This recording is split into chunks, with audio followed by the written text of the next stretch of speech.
Good morning, all.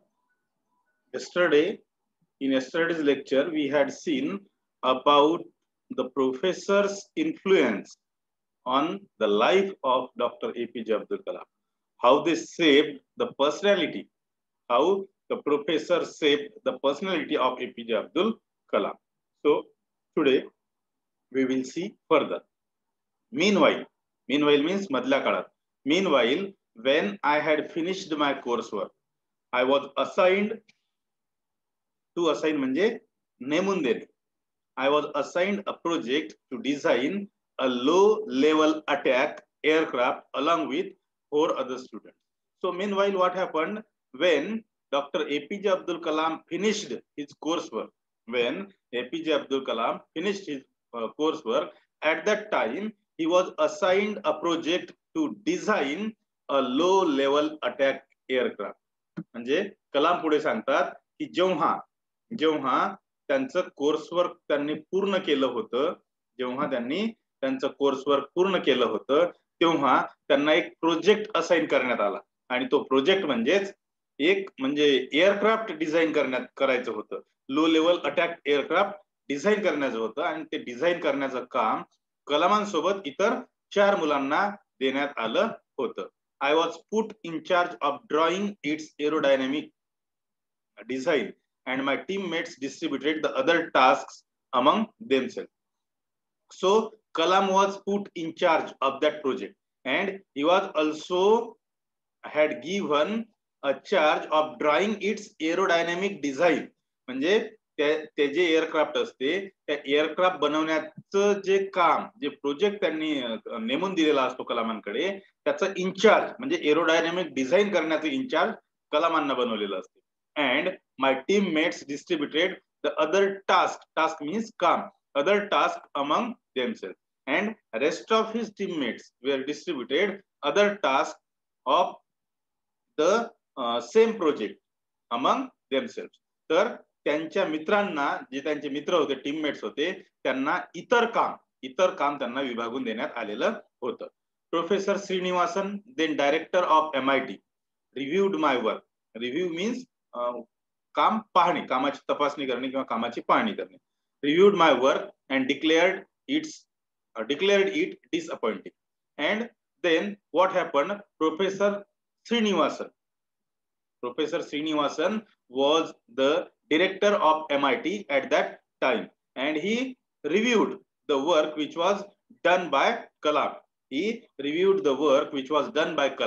And at the same time he declared whatever work APJ Abdul Kalam had been done, that work is quite disappointing.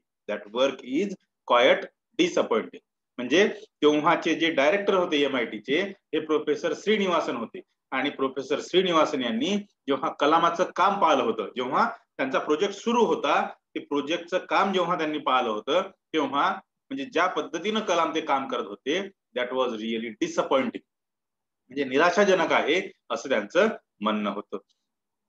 I offered dozen excuses म्हणजे माफी मागणे. I offered a dozen excuses for the substandard work. Substandard म्हणजे कमी दर्जाचं म्हणतो आपण त्याला. Substandard म्हणजे कमी दर्जाचं. Substandard work, but none of them impressed Professor Srinivasan. And when Professor Srinivasan told Kalam that whatever work you are doing, that work is disappointing. And at that time, Kalam offered a dozen of excuses. Kalam offered a dozen of excuses for the substandard work, but none of them impressed Professor Srinivasan. आणि तेव्हा मग कलामांनी professor Srinivasan यांना म्हणजे 10-15 वेळा त्यांना माफी मागितली असेल, त्यांना विनंती केली असेल, परंतु जे काही सबस्टँडर्ड वर्क कलामांनी केलं होतं त्याबद्दल त्यांनी माफी मागितली, परंतु कोणतीही माफी म्हणजे खास करून प्रोफेसर श्रीनिवासन यांना प्रभावित करू शकली नाही किंवा त्यांनी कुठलीही माफी त्यांना दिली नव्हती. I finally pleaded. To plead म्हणजे विनंती करणे. आय फायनली म्हणजे सरते शेवटी. I finally pleaded for a month's time to complete the task and at last Kalam pleaded him. Kalam requested him to give him a month's time to complete that project. आणि सरते शेवटी कलामांनी त्यांना विनंती केली होती की कृपया मला तुम्ही हा जो प्रोजेक्ट आहे, हे जे टास्क आहे, हे टास्क किंवा हे प्रोजेक्ट कंप्लीट करण्यासाठी तुम्ही मला कमीत कमी 1 महिन्याचा वेळ द्या. The professor looked at me for some time and said, "Today is Friday afternoon. I can give you 3 days time. If I don't get the configuration drawing by Monday morning, your scholarship will be revoked." To revoke means to cancel. Cancel करणे किंवा withdraw करणे, मागे घेणे, काढून घेणे. So when Kalam asked a month's time to complete that particular task or to complete that project, at that time Professor Srinivasan looked at him for some time. Professor Srinivasan looked at him for some time and said, "Today is Friday afternoon. Today is Friday afternoon. I can give you 3 days time. If I don't get the configuration drawing by Monday morning, your scholarship will be revoked." So at that time, Professor Srinivasan told him that today is Friday afternoon. आज शुक्रवारची दुपार आहे. And I can give you 3 days time. And as far as the time is concerned, I can give you only 3 days time. फक्त मी तुम्हाला म्हणजे कलामांना आणि इतरांना 4 मित्रांना फक्त 3 दिवसाचा वेळ तुम्हाला देऊ शकतो. If I don't get the configuration and if I don't get the configuration drawing by Monday morning, आणि जर मला सोमवार सकाळपर्यंत कॉन्फिगरेशन ड्रॉइंग व्यवस्थितरित्या मिळाली नाही तर your scholarship will be revoked, your scholarship will be withdrawn, और we can say your scholarship will be cancelled. आणि जर मला ती कॉन्फिगरेशन ड्रॉइंग सोमवार सकाळपर्यंत मिळाली नाही तर तुझी स्कॉलरशिप मी कॅन्सल करेल, अशी तंबी प्रोफेसर श्रीनिवासन यांनी कलामांना दिली होती. I hope that you are getting whatever I am teaching you. So I was dumbstruck. Dumbstruck means surprise. I was dumbstruck. कलामांना या सगळ्या गोष्टीचा धक्काच बसला होता. Shocked. Kalam was shocked to hear the things, means what Professor Srinivasan expected by Monday morning. जे कलामांना Monday morning पर्यंत पाहिजे होतं कॉन्फिगरेशन डिझाईन, ते ही गोष्ट ऐकून कलामांना अक्षरशः धक्का बसला होता. The scholarship was my lifeline. आणि माझ्या जीवनाची लाईफलाईन जर काही असेल तर दॅट इज स्कॉलरशिप. ती स्कॉलरशिप माझ्या जीवनाची लाईफलाईन होती. Just a minute, let me admit there are some students who are waiting in the waiting room. Okay. So Kalam was dumbstruck, he was shocked, and according to Kalam, scholarship was his lifeline. I had to finish the task immediately. And then because of the revoking of scholarship, Kalam told here that he had to do that work, he had to do that project, he had to finish that project immediately.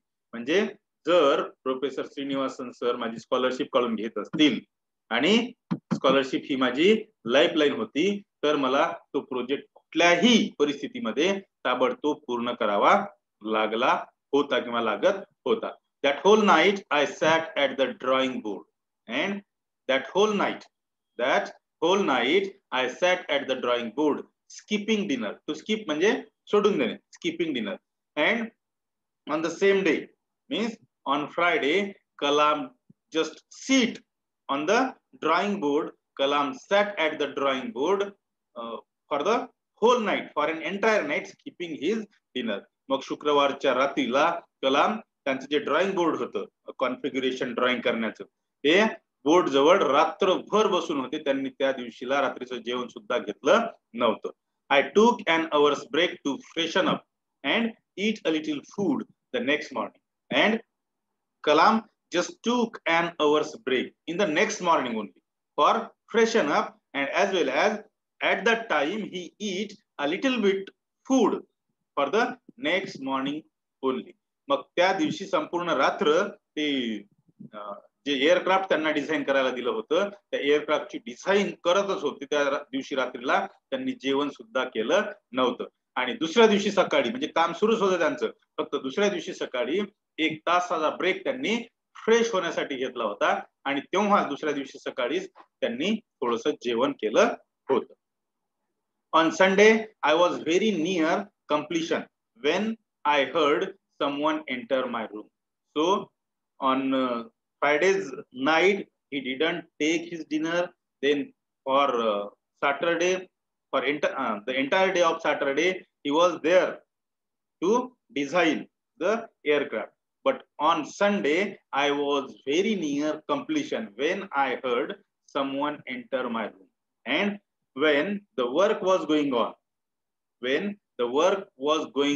of designing the aircraft, at that time he was sitting there at the drawing board day and night. And at last on Sunday morning, when he was near the completion, of his project, at the same time he heard someone enter my room.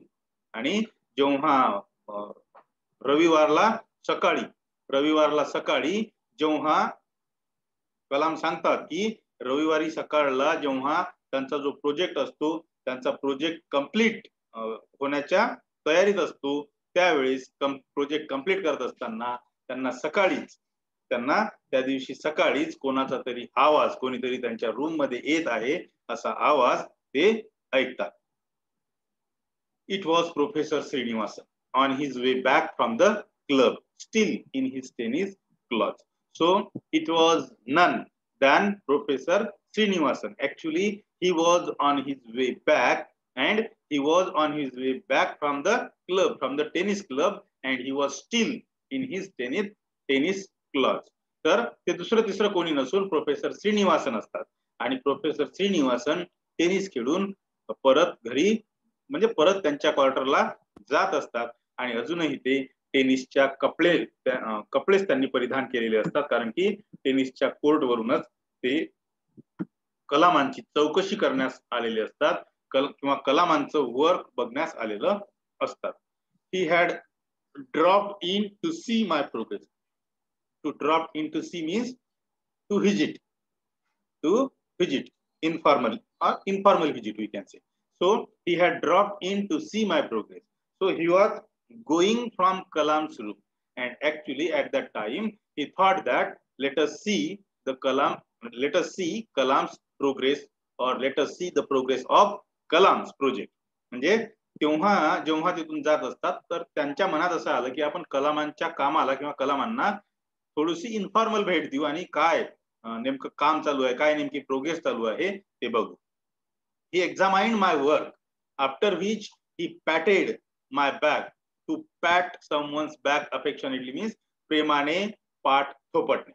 So at that time he examined my work. त्यावेळेस त्यांनी माझ्या सर्व कामाचं परीक्षण केलेलं होतं. After which he patted my back affectionately, and he examined my work. At that time he not only examined Kalam's work, but he also patted the back of Kalam affectionately.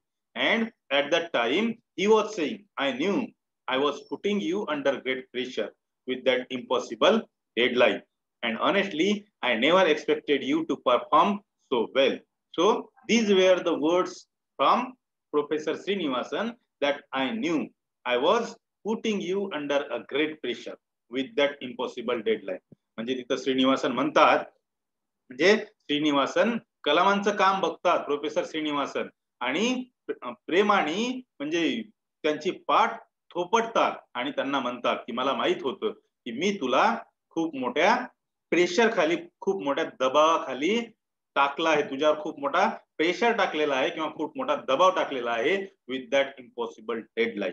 कारण की जी मी तुला अशक्य असणारी डेडलाईन दिली होती ते काम complete करण्याची, सोमवार सकाळपर्यंत, हे कोणाच्यानेही शक्य नव्हतं, हे मला माहित होतं. आणि याचं प्रेशर मी तुझ्यावर टाकलं याची मला सुद्धा जाणीव होती. अँड ऑनेस्टली, आणि प्रामाणिकपणे तुला सांगायचं झाल्यास, I never expected you to perform so well. आणि प्रामाणिकपणे सांगायचं झाल्यास, I really never expected you to perform so well. म्हणजे मला तू एवढ्या चांगल्या पद्धतीनं काम करशील एवढी अपेक्षा तुझ्याकडून निश्चितच नव्हती. किंवा मी तुझ्याकडून एवढी मोठी अपेक्षा कधीही केली नव्हती, याची प्रोफेसर श्रीनिवासन यांना सुद्धा जाणीव होती. कारण की ते जे काम होतं ते काम एवढ्या लवकर कोणीही कंप्लीट करू शकणार नव्हतं, याचं कलामांना सुद्धा जाणीव होती. I also enjoyed extracurricular work while in MIT. Just a minute. So today we will finish it up. I also enjoyed extracurricular work while in MIT. I participated in an essay writing competition organized by Tamil Sangam, which was a literary society. So Kalam used to participate in extracurricular work also. And when he was in MIT at that time, he was participated in an essay writing competition. That said competition was organized by the Tamil Sangam Literary Society. कलामांना extra curricular work मध्ये सुद्धा कलाम सहभाग नोंदवत असायचे. आणि जेव्हा ते MIT ला होते तेव्हा त्यांनी एका एसे रायटिंग कॉम्पिटिशन मध्ये भाग घेतला होता, जी की एसे रायटिंग कॉम्पिटिशन तामिळ संगम या लिटररी सोसायटीने ऑर्गनाइज केली होती. आय रोट एन आर्टिकल, आणि त्याच्यामध्ये त्यांनी एक आर्टिकल लिहिलं होतं, एक लेख लिहिला होता, let us make our own aircraft in Tamil. आणि त्या लेखाचा विषय असा होता की let us make our own aircraft, म्हणजे आपलं स्वतःचं एअरक्राफ्ट आपण बनवूया, असा त्यांचा त्याच्यामध्ये टॉपिक निवडला होता कलामांनी. The article evoked, to evoke means to kindle, म्हणजे पेटवणे किंवा चेतवणे. The article evoked much interest and I even won the competition. आणि जे आर्टिकल कलामांनी लिहिले होतं त्या आर्टिकलमुळे म्हणजे किंडल, जणू काही लोकांमध्ये जाणीव जागृती झाली होती किंवा एक प्रेरणा चेतवल्या गेली होती. And even Kalam one that competition, आणि कलामांना म्हणजे त्या कॉम्पिटिशन मध्ये पहिलं बक्षीस मिळालेलं होतं. This is my mother tongue and a language that was hugely influence me. Actually Tamil is my mother tongue and a language that was hugely influence me. Actually, Kalam was living into at that time that was a Madras state. Okay, but now it is Tamil Nadu. So Tamil is Kalam's mother tongue, and the Tamil language really influenced Kalam hugely. आणि कलामांना किंवा कलामांवर तामिळ या भाषेनं खूप मोठा प्रभाव टाकला होता. The most cherished memory from college, however, is related to Professor Sponder. आणि कलाम पुढे सांगतात, चेरिस्ड मीन्स प्रेशियस, लव्ड, प्रिय. The most cherished memory from college however is related to professor Sponder. आणि प्रेमाच्या किंवा ज्याला आपण किमती अशा म्हणू, ज्या किमती स्मृती होत्या कॉलेजच्या, त्या प्रोफेसर स्पॉन्डर बद्दलच्या होत्या, प्रोफेसर स्पॉन्डरच्या संबंधित होत्या. At the end of the final year we are posing for class photograph. आता Kalam was in his final year. At that time they were posing for a class photograph. ते फायनल मध्ये होते आणि फायनल मध्ये असताना आता त्यांना म्हणजे त्यांचा फोटोग्राफ ते काढत होते, सगळे विद्यार्थी आणि प्राध्यापक लोक. आणि जेव्हा ते त्या फोटोग्राफला पोज देत होते तेव्हाची गोष्ट कलाम सांगतात, which was part of the farewell ritual. And that was the part of farewell ritual, म्हणजे तो निरोप समारंभाचा कार्यक्रम होता. All the graduating students had lined up in 3 rows and all the graduating students who were standing in 3 rows, they were lined up in 3 rows. 3 line मध्ये सर्व graduating students उभे होते, with the professors seated in the front. आणि the professors were sitting at the front. आणि जे professor लोक होते ते एकदम समोर बसलेले होते.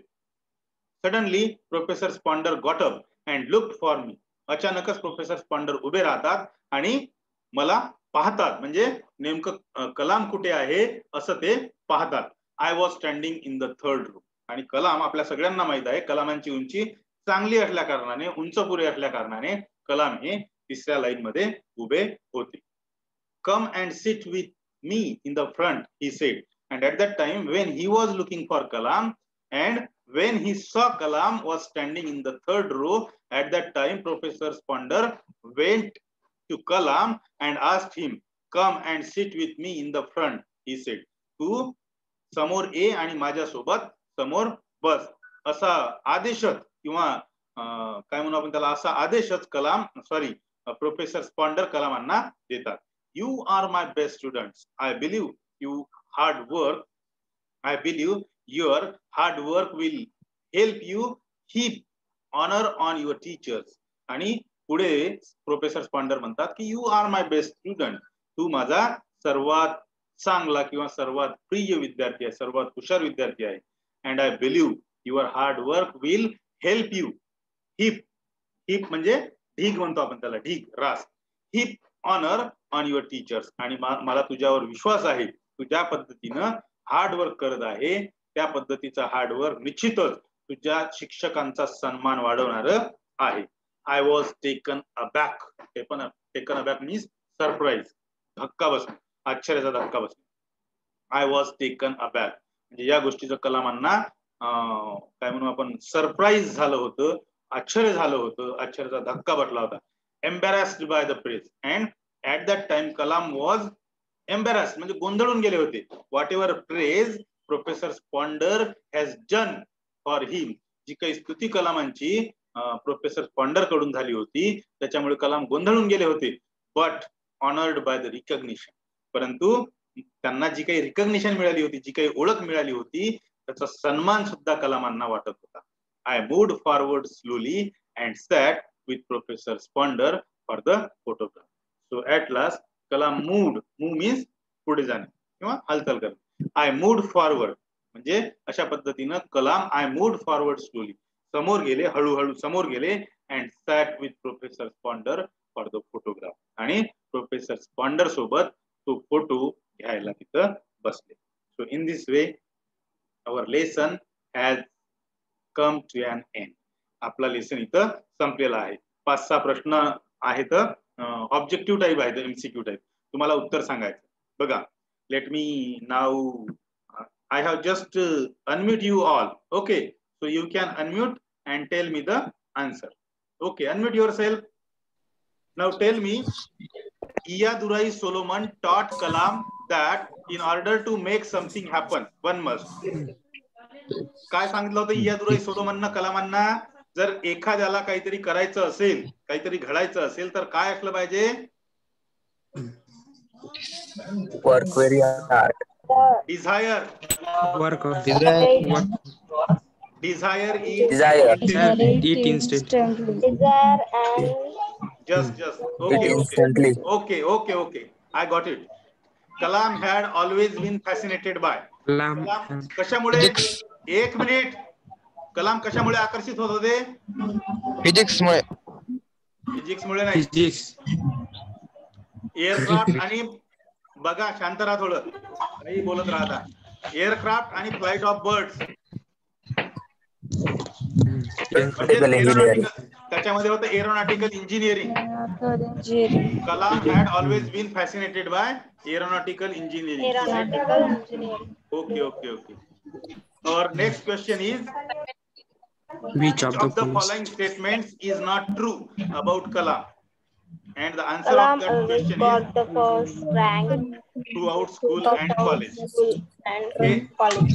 हे जे स्टेटमेंट आहे, हे जे स्टेटमेंट आहे, हे स्टेटमेंट चुकीचं आहे. कारण कलामांचा पहिला नंबर कधीही आला नव्हता, तुम्हाला माहित आहे.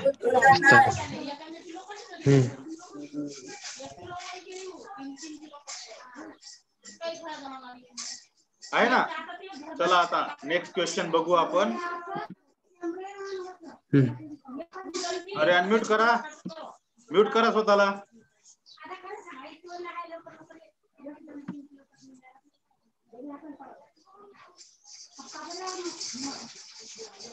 बघा, नंतरचा प्रश्न आहे, what did Kalam's friend in Rameshwaram teach him?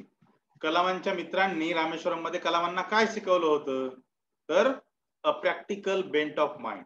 Because of his friend, he got practical bent of mind. Which of these authors does Kalam name as one of his favorite writers? खालील दिलेल्या ऑथर पैकी कलामांचे आवडते ऑथर कोण होते? तर Leo Tolstoy. Why did Kalam decide to study engineering? कलामांनी इंजिनिअरिंगचा अभ्यास करण्याचा निर्णय का घेतला होता? It would help him to achieve his childhood dream of flying. म्हणजे त्यांचं जे ड्रीम होतं लहानपणाचं, बालपणाचं, त्याच्यामुळे त्यांच्या ध्येयापर्यंत ते पोहोचतील. Number 7, blank space, believed that aptitude and passion for one's subject were the key to success. कोणाचं म्हणणं होतं असं? Professor Sponder. आणि 8 नंबरचा प्रश्न सर्वात शेवटचा MCQ. Which of these professors taught Kalam through a practical lesson the value of hard work and the importance of delivering under pressure? कोण शिकवलं होतं अंडर प्रेशर काही कोण टाकलं होतं कलामांना? तर that is professor Srinivasan. So here we have finished our first lesson. Thank you very much for listening me patiently. Thank you.